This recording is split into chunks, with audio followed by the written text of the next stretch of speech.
everybody's look at the agenda and is okay with the way the agenda is currently set up, or would like to make any changes before we move forward to approve the minutes.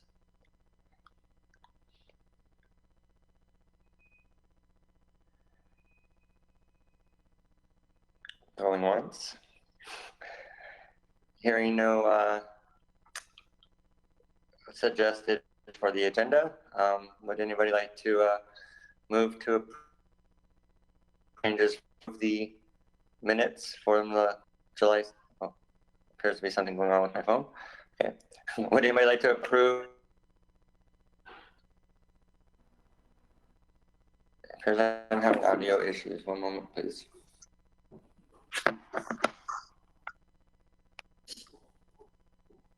Chris, I would make a motion to approve the minutes from the past meeting. And I will second it. Thank you. All four, say aye. Aye.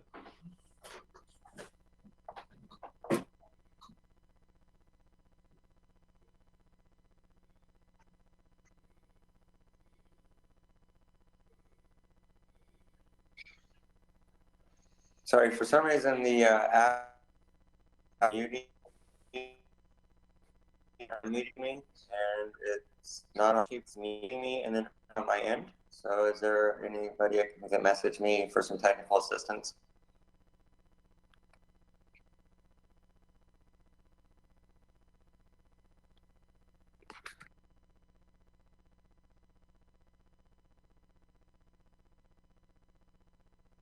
Hold on one second, Chris. It's better sometimes, I don't know if you're already calling in versus using computer audio. And sometimes turning off your camera will help speed up the audio as well.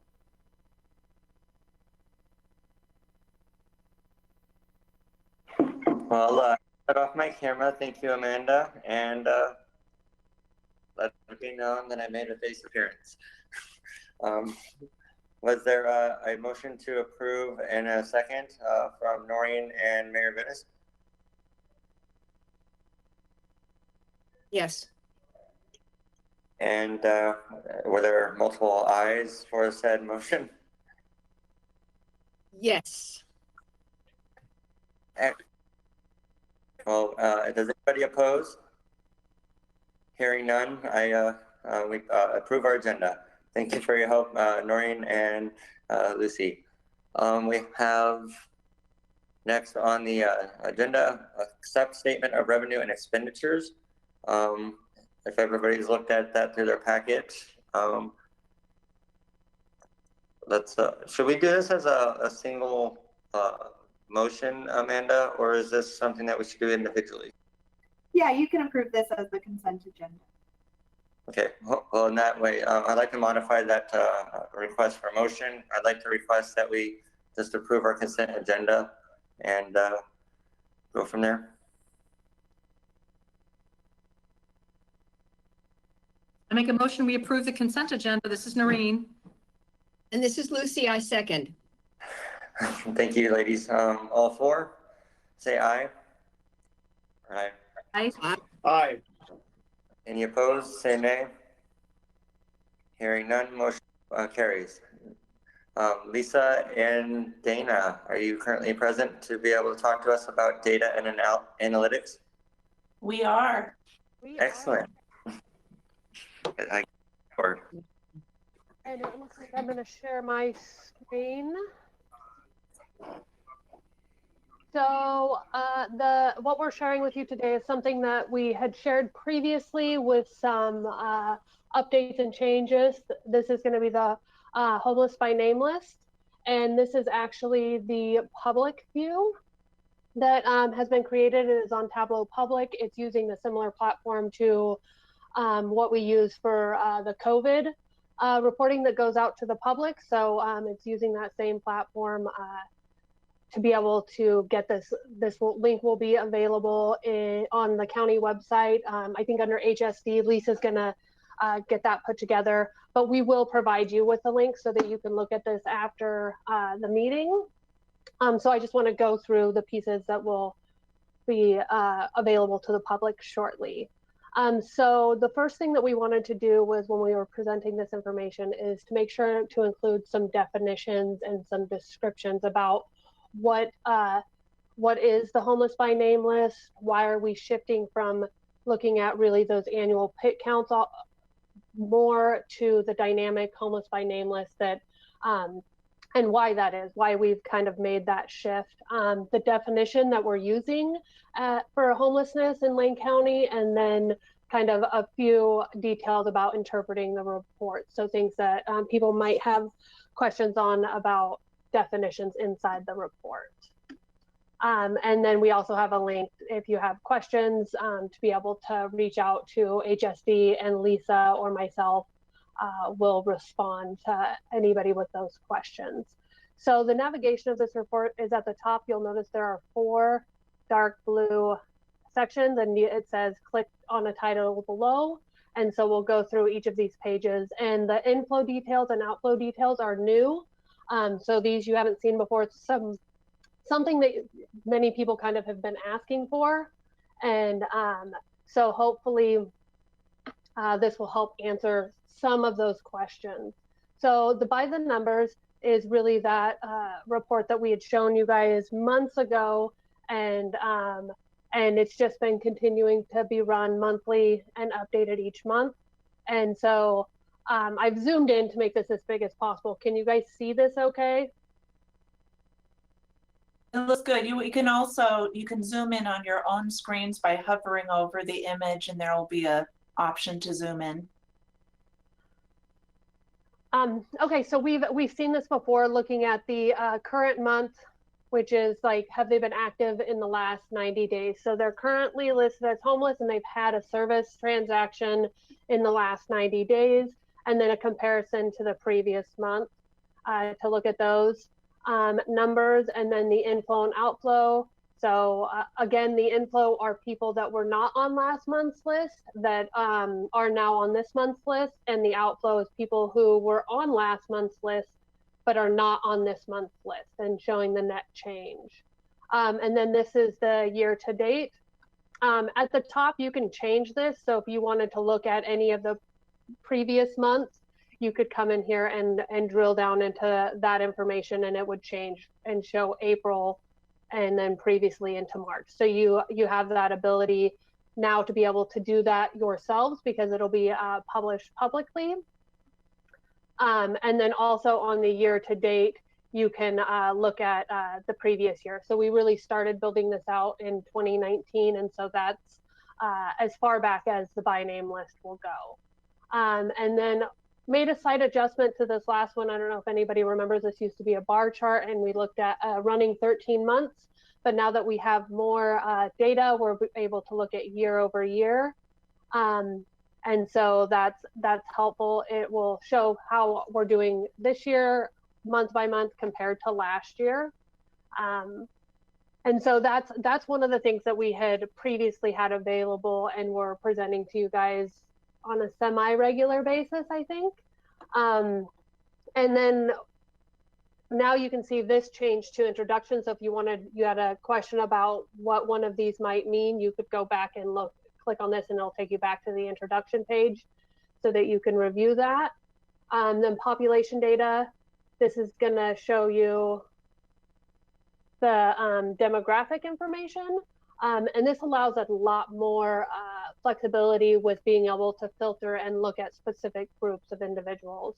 So again, you have that month year to choose from. If you want to change that, you can look at chronically homeless individuals as compared to people who are not listed as chronic, youth versus adult.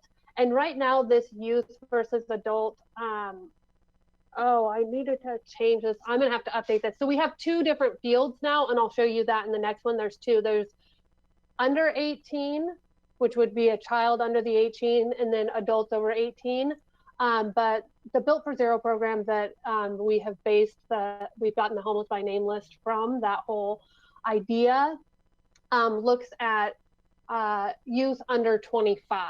And so we'll have both of those options, and I just haven't included that additional piece into demographics, but I will do that later today. So you can choose to look at just adults or youth under 18, and then there will be another filter, and then also veteran status. So they can look at the veterans population. And if you wanted to look at chronically homeless veterans, you can choose 2 of these filters. So you could set this up and say chronic, and then use veterans. And then it will provide all of the demographic information based on those that you set. Just remember that when you go to change them again to look at a different population of people, that you reset the ones that you don't want to use back. Household type is a new field that we've been having our HMIS users include, and we have gotten many of our individuals in our system have a household type. So it really will look at whether it's adults with children, an adult-only household, or a children-only household. And so you can look at those different types of households to be able to look at the demographic information for those.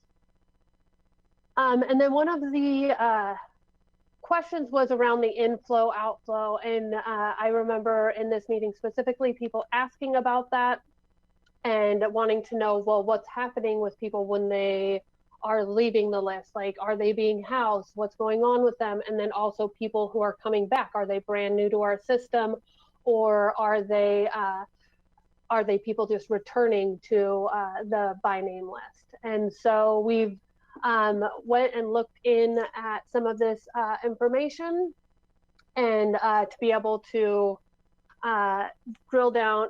And this we've kind of just set up categories for you guys because it's a little bit trickier to get these calculations. But starting at the top for the inflow details, the inflow is going to be the total number of, here for this is for veterans, the total number of veterans that came back onto our list that were not on there in July was 166. How many returned just from being inactive? And we also looked at how many had previously been housed in a permanent supportive housing or rapid rehousing program. And this could have been at any time. It doesn't mean that they were in that housing program last month. It was just that they had previously been in one of those. And I think we go back to 2011. So it kind of just helps us with that picture of people who have been part of those programs and are now back onto the homeless by name list. And then the number of people who are new to the HMIS system, which means their client record was created during the report month. And then you can look at that for the chronically homeless veterans, just chronically homeless, the families with children under 18. And then here's that grouping that I was talking about, where we're looking at single adults over 25, youth under 25. And then this is all adults and children. So it kind of gives a little bit different ways of looking at the populations and kind of where those people are coming from on our inflow list.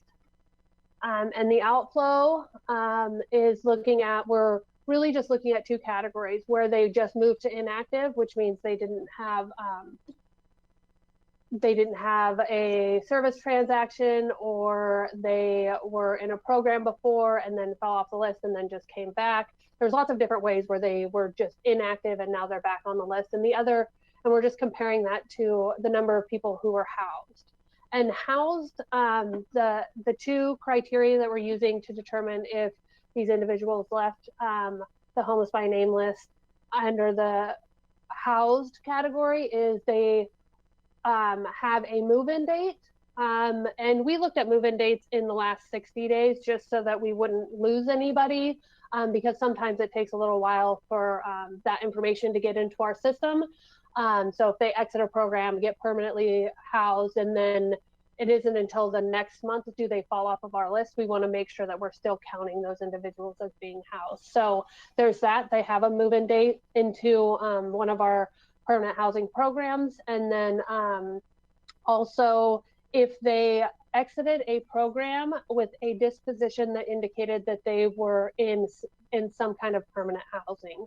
So there's lots of different dispositions that that they can have, you know, they went and are moved into an apartment on their own, or they are living with family, or, you know, they've found a room to rent. You know, there's a lot of different varieties of that. But if they exited a program in the last 60 days and had one of those, then they would show up as being housed.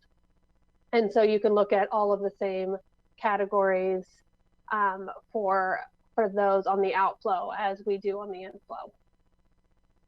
And one of the things that this information has provided for myself and Lisa and the rest of the HMIS team is really digging into some of the data and making updates, because there are some very specific requirements in order for somebody to show up on these reports. And so being able to identify some data issues and reaching out to our community partners to get those fixed so that we can have the most accurate data possible. I think one of the big aha moments for when Dana built out the inflow and outflow information, especially on that inflow, where people are coming from when they're new to the list this month, is that most of them have been on the list before. And that speaks, it speaks to needing those support systems in place when someone does get housed or when they move off the list in any way, so we can hope that they stay housed and they don't come back to us like the veterans. We can see there's 61 people who were previously housed in our projects that we support. 61 came back from having previously been in one of those projects and is once again homeless. And we are aware we have a high recidivism rate in our homeless community, but this is hard cold facts now that we can't really ignore, that we need to have those ongoing supports in place. So Lisa has put the link for this report in the chat box. And so you guys can look at this, and then there will be a link that will live on the HSD website, public website, that will allow the public to be able to view this information also.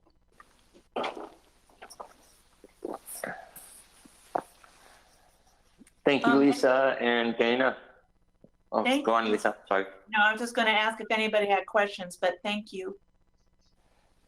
I was curious if we have this data broke down by our communities, like are certain communities having more recidivism than others? Is there a contrast between rural and urban homelessness in terms of the effects? And is there an age differential or a certain offering of services such as VA compared to not having VA that may be affecting or helping contribute to this data? Those are interesting questions. We don't have that breakout yet. I think that we can look at it by the provider type. If people were engaged with SSVF or HUD-VASH versus those who weren't, just looking at the veterans. The community one is more challenging. Dana, if you looked at that population data, so we could look at the whole of the community, this is the residents as listed for that individual for the month of August. But people move around. I mean, homelessness is, there's no fixed address. And we note that a lot of people in rural areas end up being in the urban areas because that's where the services are. And there is a lot of movement. I was just looking at a client record where they were Florence, Veneta, and I was looking at it because they were Blue River, but there's a lot of movement, and that makes it difficult to assign an individual to a community for a longitudinal look back because they may have changed several times. But it's a good challenge, Chris, something for us to look at. Thanks for giving us challenges, Chris. You always do. Yeah.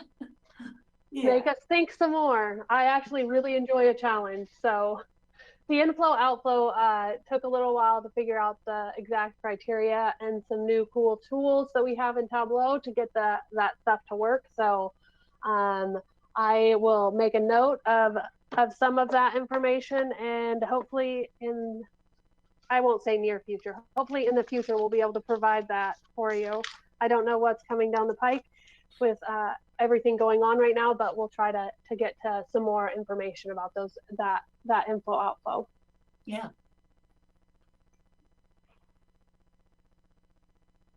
Okay, well, thanks everyone.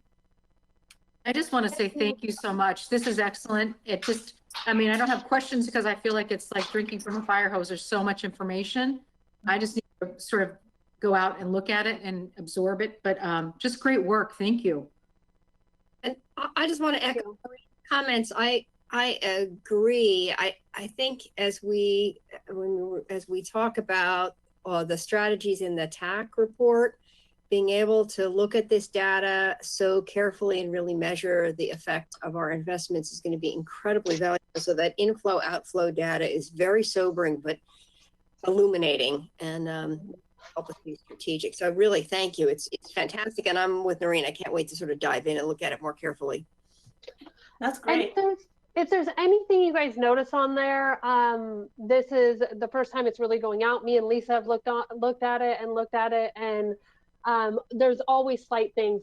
Please feel free to email any comments or questions or asks of this data to that email address, and we'll kind of keep a record of that and make any fixes, or also work on trying to add additional information. So yeah, please do that. It's in the introduction area at the bottom of the report. You can see the HSD help desk and just reference the Homeless by Name list, and they know it comes to me and Lisa. And also thank you to all the agencies for supporting the frontline workers of entering these data. It is so critical that the data are complete and accurate at every encounter that we have with this population because of how we're using it here, and that we're really understanding things so much better. So I appreciate that you've made the investment into data. That's what's making this happen.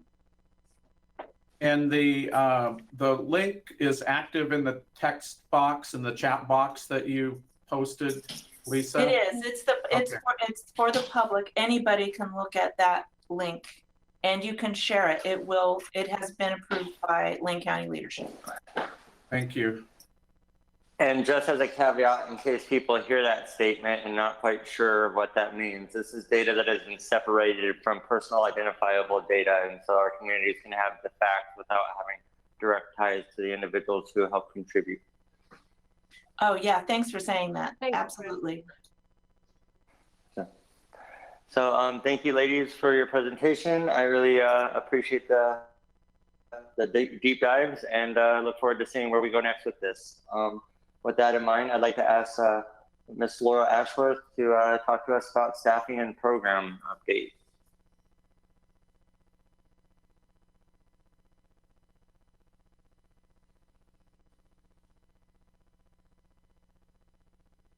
I think Laura is off today, so I will give her update briefly.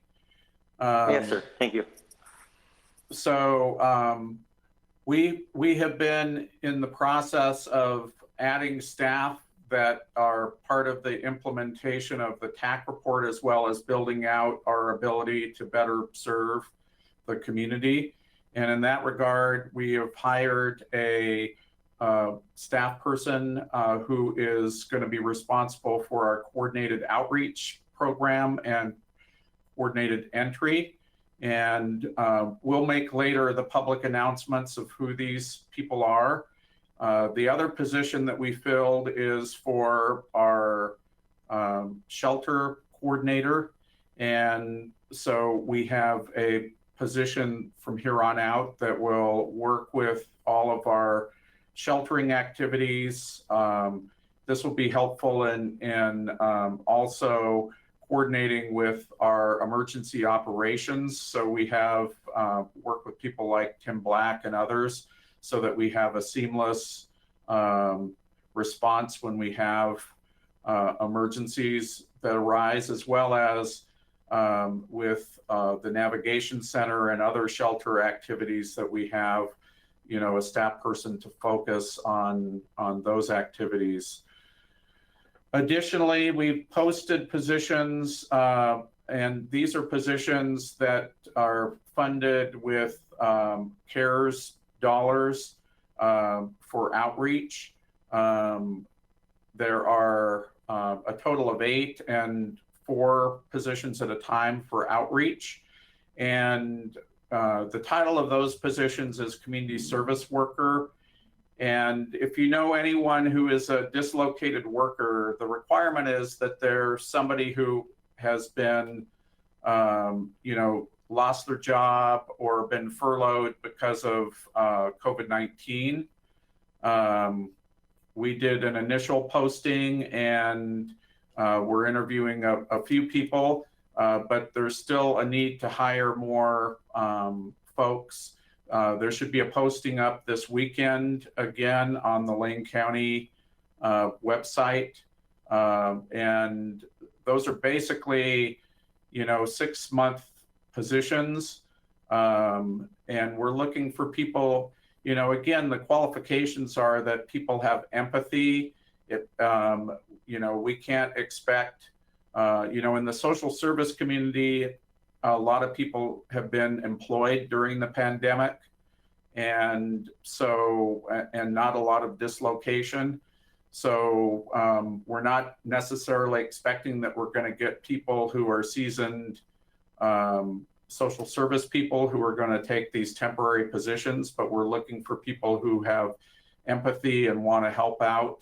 And again, those will be posted again up this weekend. So that's my update on our staffing.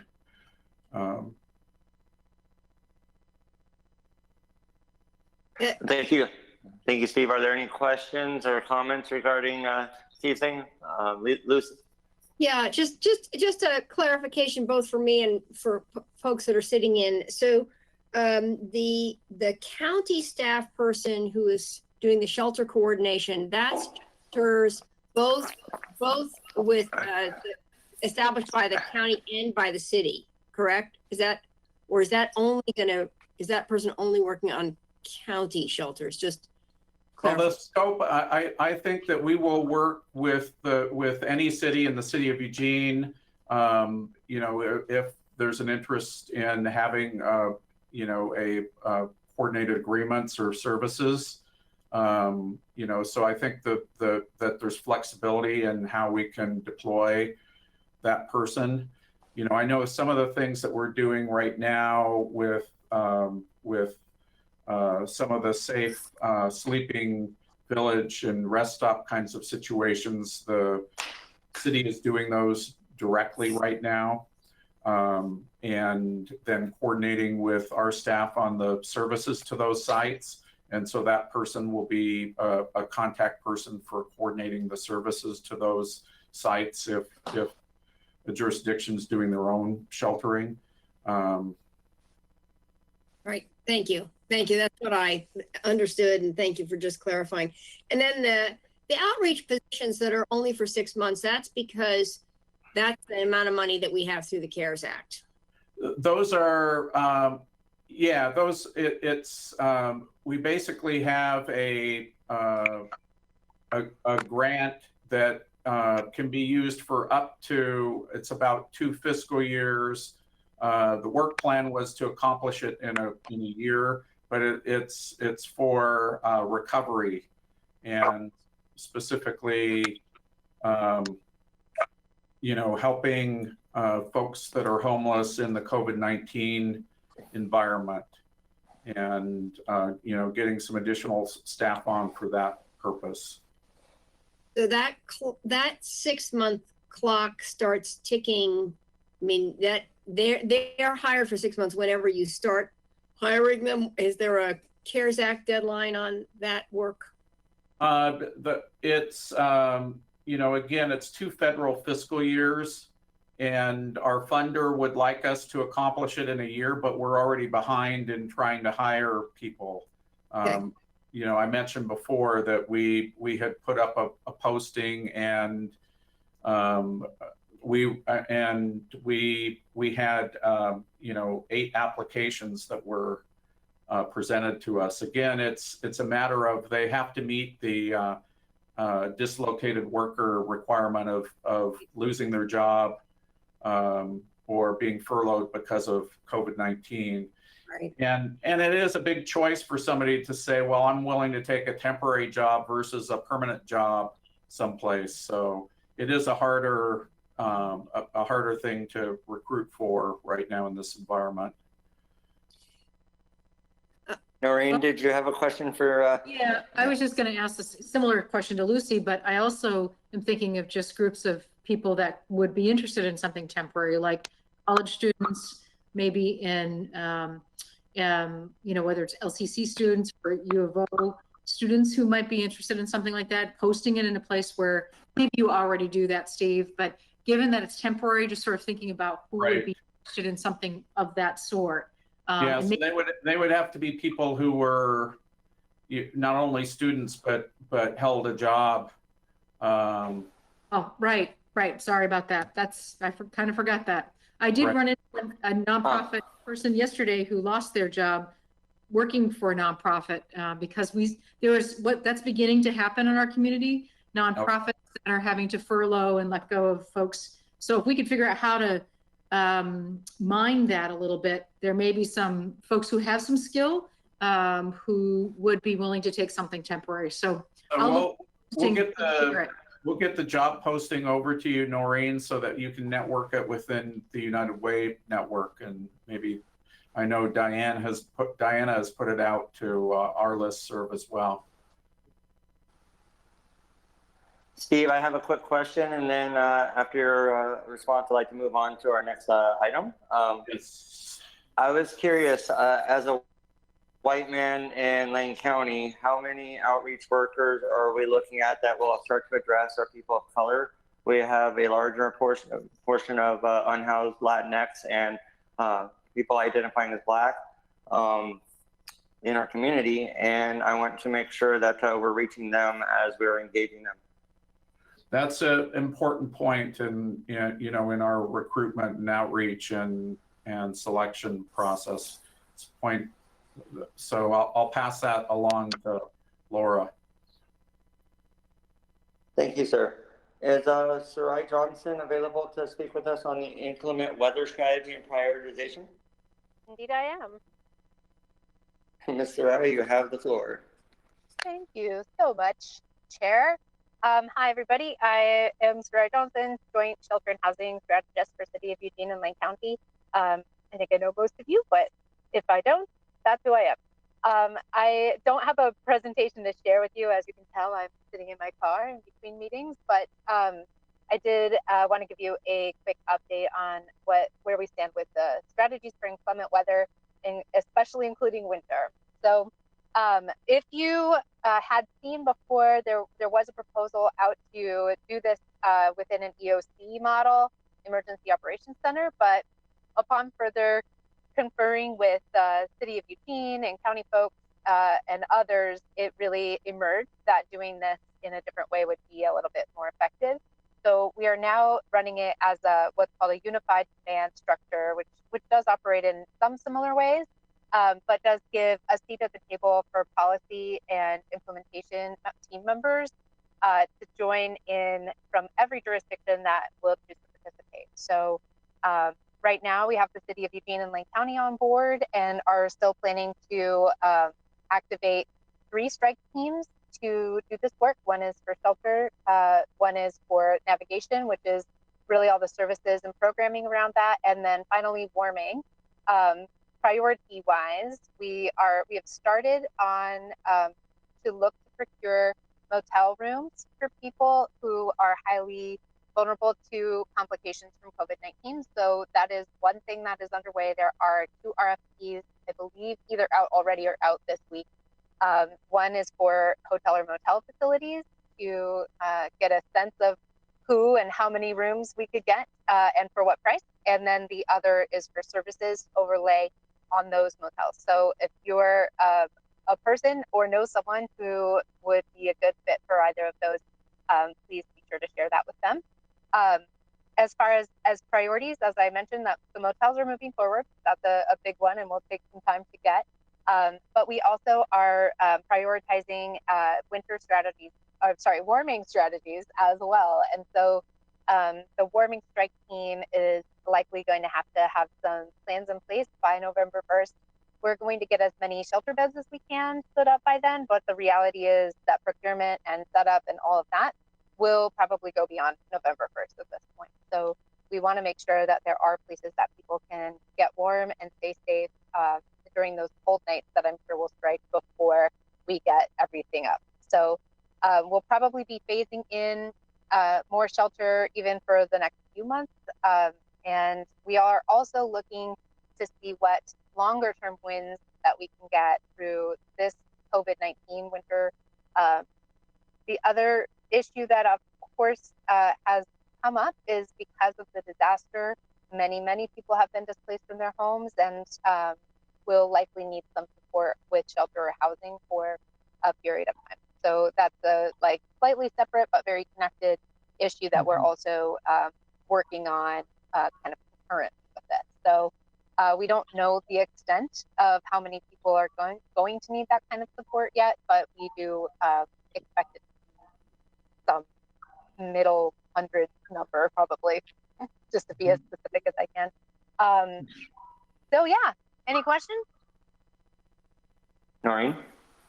Yeah, so I'm glad you brought that up, Sarai, because we're a little bit concerned about those who are now 700 plus that are in hotel rooms who have been displaced. And we actually want to schedule a meeting in the next week or two to have a conversation, intentional conversation about what does that look like for folks who need to continue to be here in Eugene and Springfield until rebuilding process won't happen until well into 2021.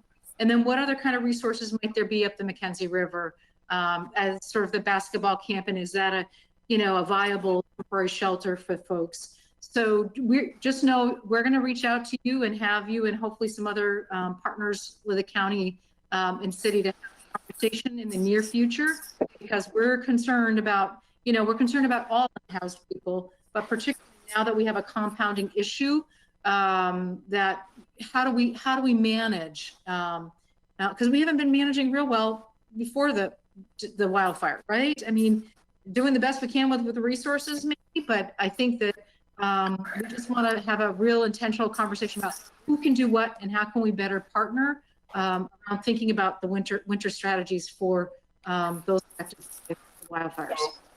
So I was contacted by the consulting firm that is contracted by the federal government to work with HUD on disaster relief for housing today, and had an initial conversation. And so they have a whole process in working with FEMA and the Red Cross and working with the local groups and doing the assessment, and then coming up with both the housing options and then ultimately the number of people who end up without housing and need some sort of assistance. And so they're gathering information this week, and then they're consulting with the people in Washington, D.C. next week before they get back to us. But they have a team that's assigned to work with the sites in the state of Oregon. And this team is out of Salt Lake City, and they most recently worked with Butte County, California, and the fires in California in going through a similar process. So I'll have some more information on that. That'd be great, Steve. I want to stay connected with you because I've been I was part of recovery with Katrina and Rita and several other disasters around the country. And FEMA has not been that quick in terms of response. And I'm just concerned about people falling through the cracks or not having a place to be. And again, I mean, I'm glad to hear Right, that. I agree with you, because It's hard. yeah, because I heard, they sort of hang back and they wait a few weeks, before they contact, and she's supposed to be sending me some information, which I'm going to send along to other folks who are part of I this. would love, please, that would help inform any kind of intentional conversation we have about it. Right. So to stay connected to, more of the detail, because we know broadly the assessment. So thank you. Thanks, Steve. That would be great. And if you don't mind including Austin Ramirez in that too, that would be awesome. I also wanted to just jump in here to just say that the city of Eugene also is working on its own rest stops and microsite shelter strategies. We've talked about that, and they have a working list of sites that they're working through. Council will get an update on that this coming Wednesday on what the status of that work is, and then we're coming back. Council's coming back on October 14th to actually look at the TAC report. So there will be additional rollout on the city side of some additional shelter to help fill the gap that we've lost because of COVID beds. Still won't fill the whole gap that Egan does, but at least it'll be another piece of the puzzle that we're working on. I don't know, Soraya, if you were finished, but I can talk about the RFPs that we're putting out. Go for it. Yeah, that's great. Yeah, so we put out. This is Pat Park. Can I say a word too at some point?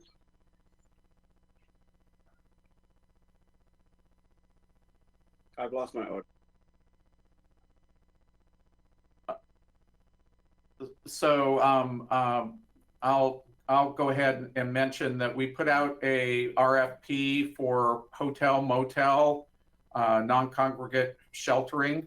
And so we're looking for a nonprofit or nonprofits that are interested in operating a hotel program and providing services. And we're looking at in the range of 80 to 100 hotel, motel rooms to begin with, as well as we're putting out later this week a RFP for nonprofit groups that have small congregate living facilities with separate rooms that can provide housing. And specifically, that's going to be prioritized for people who have greater people who have chronic conditions. And the area that we're still working on is that we had a meeting this morning with people from Senior and Disabled Services and from Lane Care and Mental Health, is we're still working on people who have difficulties and need support with daily living. And people will be able to go to one of these 50 beds of emergency shelter, and their caregivers can come in and provide care to them in that shelter environment, sort of the same way that they do in a foster care facility. So it won't be a licensed facility, but it will be an emergency shelter kind of situation. And we're aware that there are nonprofit groups that have some facilities or have started up services who will need some ongoing support to do that. And, we should have money available through our emergency solutions grant to pay for those activities, hopefully for the next 12 to 18 months.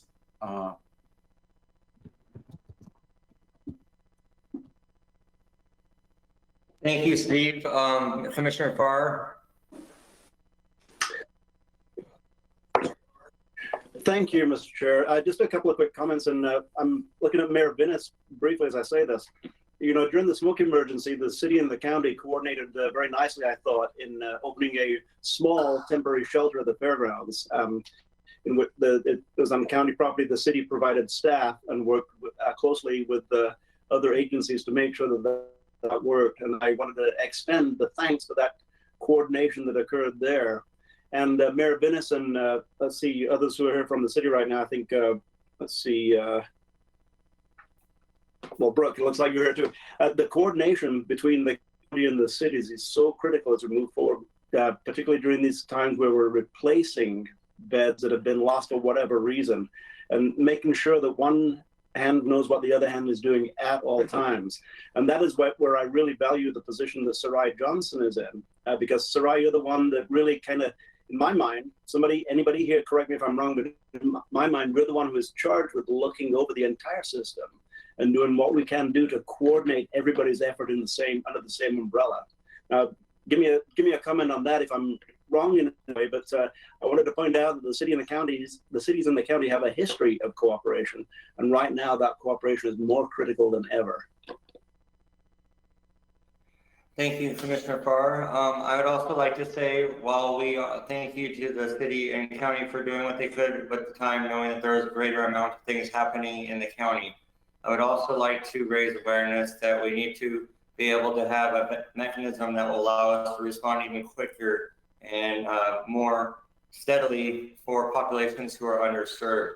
We had people exposed for 5 days out in the smoke as unhoused folks before shelter option was able to be negotiated, supported by staff, and have this awesome alliance start to form. So that's 5 days of particulate matters being inhaled with no reprieve, and day shelters and whatnot only being able to happen during the day when the smoke was the least thick.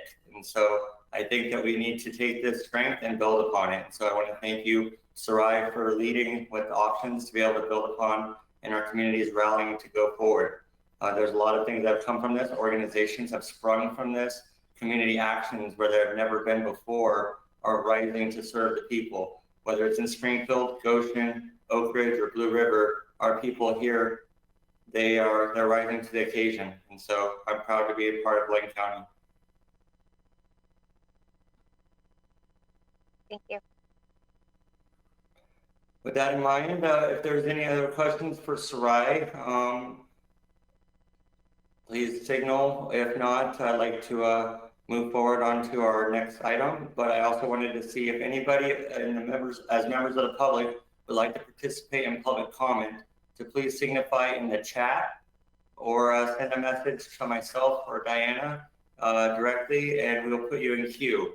If anybody does not signify that they'd like to speak in public comment, I'd like to have that time extended in for the committee chair updates and strategic planning conversation if this body does approve. Brooke? I just wanted to add a comment to, in response to Commissioner Farr, and just to clarify what Mayor Vinnis said, that the strategies that the City of Eugene is working on is in collaboration with the county.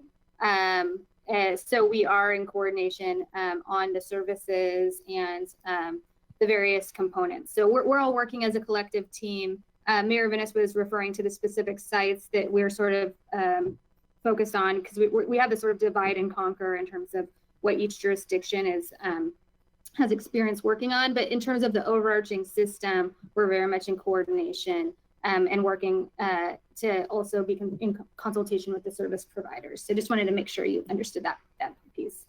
Thanks.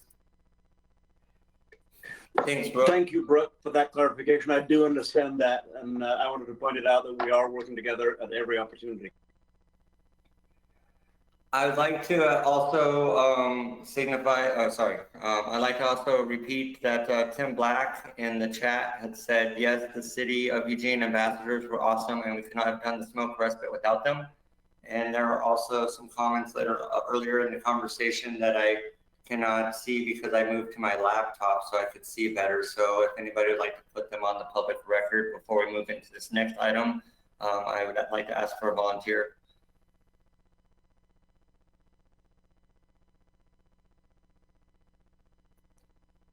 Okay, or we'll catch it up later. I cannot see them, so I cannot read them. So thank you, everybody. May I ask for any committee chairs of the Poverty and Homelessness Board subcommittees or work groups to please appear before the panel and share with us what your current committees are currently working on and some items that you'd like to maybe consider as we move forward, so that Sarai and Steve and other staff present and our community and our workers and our body here can help advise as we move forward and start to prepare for our strategic plan. As we may know, our last plan was 2016 to 2021, and we are approaching 2021 rather quickly. So sometimes not quick enough. But with that in mind, I like to recognize that Dr. Kincaid of the Healthcare Committee is here. Do we have any other, Commissioner Farr of the Shelter Committee is here. And let's see here, anybody else present? I chair 2 of the subcommittees, League, the Lived Experience Advisory Group, and I also chair the HMIS RFP Evaluations Committee.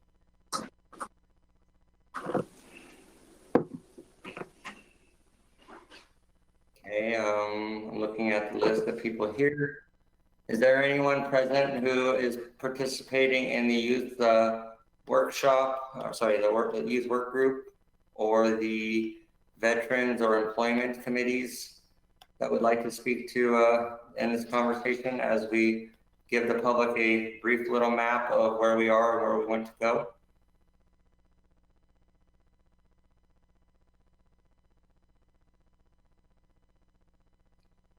Hearing none, I would like to invite Dr. Kincaid or Commissioner Farr to take the lead and share with us what's currently going on with their committees.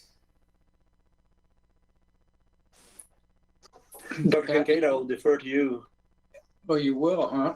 Okay, well, great. I'm happy to start this off. Again, appreciate the opportunity to update the executive committee on some of the work, and I know you're mostly aware of the issues that the healthcare committee has been working on, but I'll just run through quickly. And if there are questions or things that additional input for the strategic plan, happy to do that. As you know, we are really looking at 3 large areas through the use of action teams. So we've kind of done our initial strategic planning and then really have gone more into the action team mode at this point.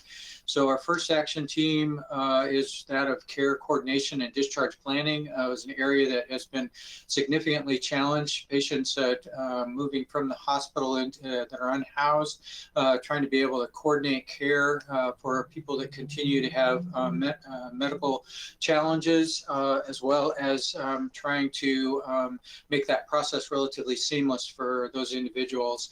Our goal this year has actually been to develop a community collaborative agreement, and we're pretty well along in that process. That agreement is really designed to sort of set the stage for what a community relationship can look like and how we're going to collaborate with different aspects of our with different parts of our organizations to accomplish the goals that we have set out related to the unhoused population. And we've had really great leadership with Daniel Batista and Teresa Rourke, who have really helped with that process. So we're continuing to move that forward. We also are doing some in-the-moment work with our discharge planners and care coordinators, which has been very encouraging. We've accelerated the use of some electronic tools that allow people to get a lot more information using collective medical technology. So that's been extremely helpful in the process, and a very engaged group. So our discharge planners and both the hospital systems as well as the CCOs have been very engaged in that process as they do a lot of care coordination for this population. The second area, action team, is really focused on care in sheltered environments, and that's really trying to be able to make sure that those environments in which unhoused people are sheltered, we can provide medical services. And that you were just talking about sort of winter strategies, looking at the different sheltered environments. How are we able to try to provide appropriate medical and dental and behavioral health services in those sorts of environments? So done quite a bit of work looking at accelerating efforts that have been successful already in the community. Example being certainly the work that Whitebird's done with CAHOOTS program, and then partnering with different pharmacies to deliver medications, et cetera. So again, trying to focus on that work. The last team is really focusing on respite care, and that's a little bit different than discharge planning. That's maybe a part of that for certain individuals, and that's really looking for care environments in which a person can be transition from a higher level of acuity to lower level acuity, and then so on until they're stable and ready to move into hopefully a housed situation. So that respite, we are limited in our community right now. We have set some goals with respect to how much we want to do. So I'm going to with respect to the respite. So I'll just run through kind of some real quick goals, just so you know from a strategic standpoint what we're thinking about.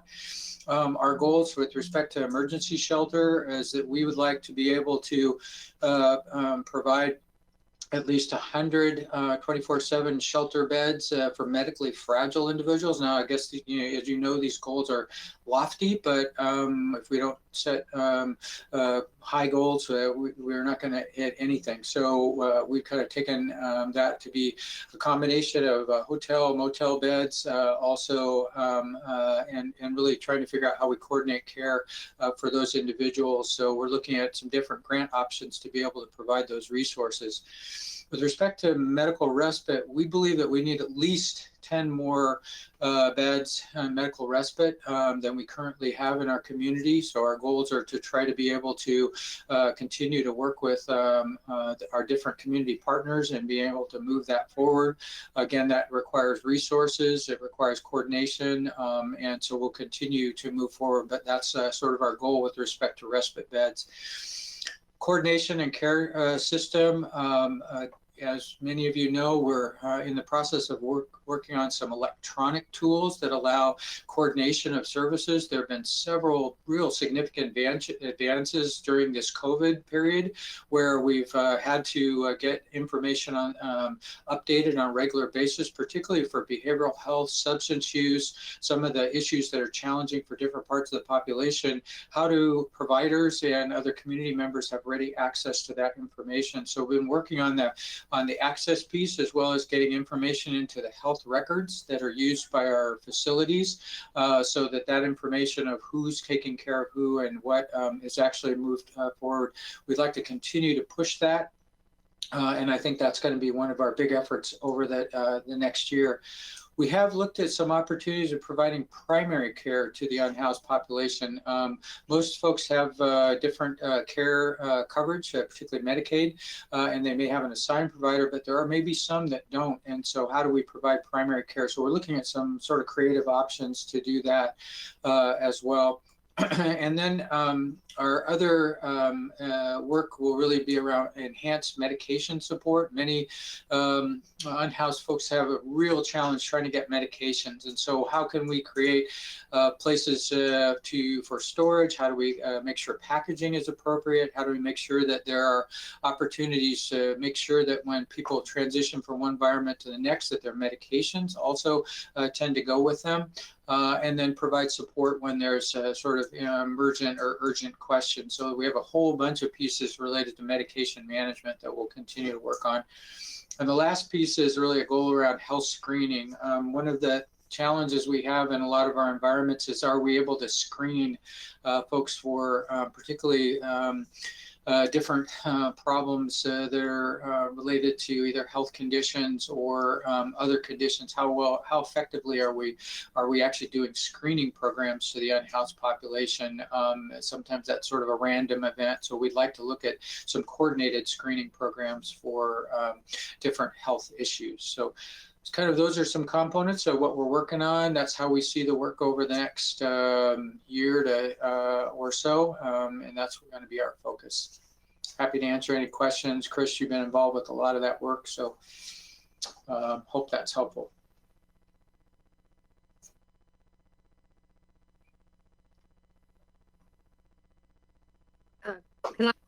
I'll just chime in if I will. I just am so hopeful by this report and the framework that you have and the work that's going forward. And I'm assuming that Occupy Medical is a pretty key partner in some of these things. It feels as if a lot of things you're talking about are things that they are definitely the skill set. I don't know if you could address that, what some of those relationships are. We actually have a lot of our care providers, including Occupy, that are involved with the work. Again, those models, the models of mobile care, taking care to environments where unhoused people are living. That's a model that has been very effective. How it's coordinated, is it available all days and all environments? Those are the kind of how far can you take that? And so we are looking at different sorts of models in order to try to bring care to people. Oftentimes, medical system has always been, we'll build big buildings and let people come to those big buildings. So, the care for this population doesn't work that way. And so we have to think about our care models in a whole different aspect. But Occupy is right there, certainly along with the work that Whitebird's been doing and Cahoots and others to do that. We have great partnership with several of the behavioral health providers that are doing work. And then certainly our supported care environments as those come online. How do we engage in those transitions as well? Thank you. I think. Pat? Mr. Chair. Dr. Kincaid, great presentation. I'll be up next, and it's tough to follow you, but I have a question for you. We're talking about people who don't have a place to live, are chronic unhoused. We also have a new set of people who don't have a place to live. They're going back to their homes, trying to find places to live out in the McKenzie. We'll be talking about that more at 2 o'clock at the shelter committee meeting. But regarding medical and the McKenzie, people who don't have places to live, I'm hearing that Orchid is receiving funding to rebuild their facility, but also that Orchid potentially is going to be providing a mobile service, unlike Occupy Medical. Do you know much about that? Is there anything you can say about that, or is it a little bit too early to say? That's a great question, Pat. I mean, I think we're all looking for ways to respond differently, and Orchid has, always been very innovative in the way that they've looked at, providing care. They have gone into the sort of traditional space, but mobile care will end up being probably a key component, particularly after the fires.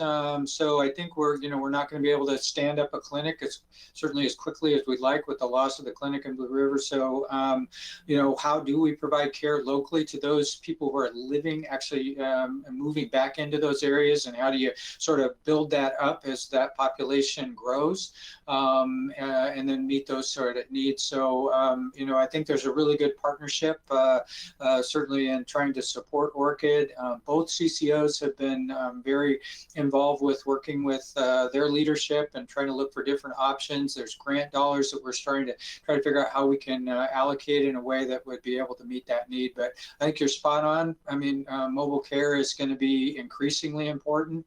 And I think it's one of those things that will be really important for even our winter strategies. How effectively can we use if we really were to amp those up? Could we take care to areas as we have to put up shelters or different environments, and then have those things ready to go? And I think that's been the big piece, is having them ready to go rather than being quite as reactive, which is unfortunately kind of where we end up being a fair amount of the time. Before I immigrated, in England, we used to have a television show called The Flying Doctor. It was about Australia, and we need flying doctors more than ever. Oh my. Yep. Thank you, Dr. Kincaid. Quick question from myself. I was curious, with COVID being what it is, with allowing us to reach out to people in the field and across county lines and city lines in terms of care, and with the fires causing people to be displaced, people who have had long, steady chains of support, such as med management and support to pharmacies for their medications. Do you see moving forward, as we take these next steps, room to build out on both telemedicine and adding med management and med supports to displaced peoples, and with some of the stuff. Well, I think you touched on something that's really important, Chris, and that is the accelerated use of telemedicine services. That's a venue by which you can connect enough with people regardless of their location, provided obviously they have appropriate connection.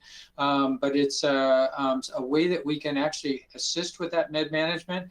And then try to figure out where people are. So then you have to, sort of find out what pharmacies they're using, those types of things. And then are there ways we can actually get medication? So that medication group is really looking at, we've toyed with the idea of sort of trying to mobilize that. Are there ways that we can do sort of delivery, or ways that we can try to make it easier for people who have been displaced to be able to get their medications? Right now, it really requires that the primary care office or specialty office reach out to the patient, say, do you have a need? Or they try to get a hold of them. It's very reactive. So how do we be much more proactive? Some of the primary care groups have reached out to everyone within the zip codes that say we're affected. And, I know our system did that. And we found literally hundreds of people that we were able to help in the moment by just changing their pharmacy, because to a pharmacy where they had to be when they got displaced. And it just, those kind of things, just trying to stay a little bit more ahead rather than always waiting until there's a problem and trying to solve it. So I think we have to get better at those kind of things and have those systems in place, so when these types of incidences happen, we're prepared and we have a process that we can depend on. Thank you, Dr. Kincaid. And I just want to add that we have a working hospice system that does med management and delivery to supplies in multiple places every day with time frames and drop-off points. So I think that we have some working models that we can build on as we gear towards helping our impoverished and our unhoused. Commissioner Farr, would you like to take the next 10 minutes for questions fielded on Shelter Committee? And thanks again, Dr. Kincaid, for your portion. Thank you, Mr. Chair, and thank you, Dr. Kincaid. It's someplace in between impossible and really difficult to follow you in a presentation, Rick. Great work that your committee is doing, and very dynamic. The Shelter Stakeholder Committee, I'll just give a brief rundown on what it is and what it was. It's a committee that originally started out, you all know, as the Veterans Housing Committee, Operation 365. It turned into the Shelter Supportive Housing Committee and is currently operating as a Shelter Stakeholder Committee. I'll talk about the membership in a second, but significantly what's different about this committee and always been is that it's one of the only committees that really provides an intersection where elected officials, providers, and actually with people with lived experience can sit at the same table and discuss issues in an open forum. That's been the nature of the committee, and it will be moving along in that respect as we go forward. The leadership of the committee, since I've been the chair, and in the next over the next couple of meetings, we'll be having a discussion as to the leadership of the committee for the future and how the chairpersonship is going to be handled for that committee for the future. It's a committee that has a great potential, particularly right now while we have a red hot iron that if we strike it, we can change the shape of the iron. We're very malleable in the services that we can provide right now. The committee membership currently is, and has been for a while, is me and Mayor Vinnis. Prior to Mayor Vinnis, Mayor Piercy was on the committee. Sean Murphy, Chris McAllister, Cheryl Balthrop, Jacob Fox, and Christine Lundberg until recently was been replaced at least temporarily by Sean Van Gordon, City Councilor from Springfield. We recently expanded the breadth of the committee membership to add more people with more insights from throughout the community. That includes Dan Bryant, who isn't retired really, despite all mentions to the contrary. Julie Lambert, Kirsten London, Laurel O'Rourke, Michelle Hank, who is on this phone call right now, Richard Self, RS Self, Tim Black, Susan Blaine, Debbie Farr, Lori Stonchell. And so it's a broader committee that really opens up the mic to a great deal of discussion. The chief staff person for that committee is Sarai Johnson, and Sarai is with us here right now, and I'll ask her to chime in a little bit because we have a meeting at 2 o'clock today. Today, we'll turn over the mic almost entirely to Sarai to go over her work plan, her cooperative work plan with the cities and the county, and what is happening both with chronic shelter and homelessness, and also with the newly found, hopefully temp shelter and homelessness issues that we have from the people who have lost their homes upriver. So during the meeting today, we'll be talking about Sarai's, the strike teams and Sarai's work plan. And it really is, it tends to be a pretty exciting and dynamic discussion. Mayor Vinish, you're on the committee. I'd like to invite you to comment if you'd wish to. Mr. McAllister, Chair McAllister, you're on the committee also, and Sarai. So I'll stop talking right now myself. If anybody else would like to add anything or ask any questions, let's use this time right now. I think you've summarized the committee well. We do have a committee meeting coming up in just less than an hour, so there will be more news. And Sarai is going to discuss many of the things that she just brought up here. We'll go into some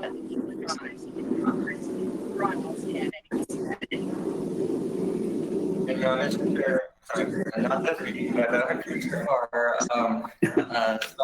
Johnson has left the building for the moment, and she's in another meeting. So I want to just say that as a member who served on this shelter committee with Mayor Venice and Commissioner Farr since it started, I am very appreciative of where we started and where we're going and where we are. We now have a shelter space that post-COVID will be the seed that will help us meet the need. With the fact that it is centrally located and is on a major bus route, the fact that it's been utilized as a medical shelter currently really shows the strengths and opportunities that we can go through. And a lot of that was fashioned in the conversations directed by shelter participants, shelter committee participants, and county staff and city staff in this priority project for the last strategic plan. 75 beds is what our TAC report recommended. We know our need is greater, so I look forward to having the lived experience portion of the shelter committee share what is needed and underrepresented. So thank you for your leadership in that committee. And thank you, Chair McAllister. No, the committee is looking at more innovative ways to build and distribute housing, temporary in some cases, transitioning to permanent housing. And as we look at what is needed of the Mackenzie, this gives us a grand opportunity where a lot of attention is being paid. It gives us a grand opportunity to try styles of housing potentially. So we have, I'm talking about myself right now, but we have houses that have been destroyed. So everything above the ground is gone, but everything below the ground is still there. For instance, we could presume that the water supply, once it's cleaned up, will be there. We can presume that the waste disposal will be there. So finding ways to use existing underground infrastructure for new development and new ways to innovatively provide both transitional and then ultimately permanent housing. I'm pretty excited about the possibilities. We do have a malleable iron. We have a lot of opportunity right now. So thank you. That's the conclusion of my report. Thank you, sir. I will speak currently as the, oh, sorry, Noreen. No, I was just going to ask you, Chris, if you could give an update on League and some of the, and so you've sort of alluded to some of it, but I'd love to hear kind of an update if you wouldn't mind. Yes, ma'am. Thank you very much. As chair of League, we have been able to go from being a smaller group focused on a couple of topics to be able to be an inclusive 9 to 11 person body that is made up of 100% of former homeless persons spread throughout Lane County. We've recently added a member who is a veteran. We have recently added a member who is also a single father. So we have experiences that have been underrepresented in our county. Years ago, there wasn't shelter for you as a single father with a child, where you were able to stay with your child. And so with that in mind, the things are certainly expanding and the voices will continue to share. Our members are now joining multiple committees throughout the PHP and even being asked to serve in other aspects in our community. And so the voice that this committee has been able to help share is starting to ripple. We currently work on once a year a state of the homeless address, where we share what we feel is important, what has been done great, or we can improve as a community from the unhoused perspective. And that is going to be coming up soon. COVID, fires, and other things have put a lot of things back a little bit, but it will be coming out this year. We are also working on a review of police engagement during the COVID times, so we can be able to give feedback to support law enforcement and peace officers from while also protecting our unhoused folks from persecution and sweeping, trying to meet community needs and engage in a dignified and consistent manner across the board, both in the big cities and the rural community. We are looking at also sharing perspectives of COVID response from the homeless filter. We want to be able to share how did it respond, what options were available, and how can we improve shower access, hygiene, access to bathrooms and water. Those were ideas that were echoed in the previous state of homelessness address. And so we are working on the MLK Commons suggestions for its final layout, from aesthetics to placement of smoking area, to placement of rooms and first aid kits. There has been a lot of discussion, and League had the honor to be able to contribute with that, as well as other lived experience folks. With that, I'm open to questions. Thanks, Chris. I just really appreciate it. Thank you. We are approximately 10 minutes away from the end of this meeting. Oh, Commissioner Park. Just very quickly, Chris, you very briefly brushed on mobile showers and mobile cleansing sanitation. Is there anything you want to say about that in about 1 minute, or is that for a different conversation? I would be happy to speak to that after I do a call for public comment, if anybody would like to speak in the last 10 minutes. Yes, thank you, Amanda. While we wait and see if anybody's there, I'd be happy to say that there is an effort to bring public showers to Springfield and Greater Lane County. This is an event that is being worked with county folks, working with Carry It Forward, an organization that I'm a part of, bringing 6 showers to Springfield to be able to be ran approximately 10 to 15 hours a week for unhoused folks. We're looking at 60 to 75 showers in a week that are not currently being offered. And we're also looking at if we can find pathways to support it, to be able to support the evacuees with another additional 10 hours of shower access, knowing that the Y and other resources have been tapped. And we have very few hotel rooms currently available for anybody, much less the emerging needs as we have. So COVID took a lot of the beds, and now there's fire victims who are displaced. So with that in mind, we look forward to maybe having other groups and organizations mirror this, and we have maybe showers in every ward, every district. So only then can we truly get a hold of the sanitation needs to prevent COVID. But thank you. It looks like we are not having anybody. Yes, sir. Thank you. Looks like we're not having anybody speak for public comment. Is there any members of this committee who would like to pose future agenda items for the executive committee, or would like to make any comments or speak to anything they participated in the other committees? Mayor Venice, Noreen, Dr. Kincaid.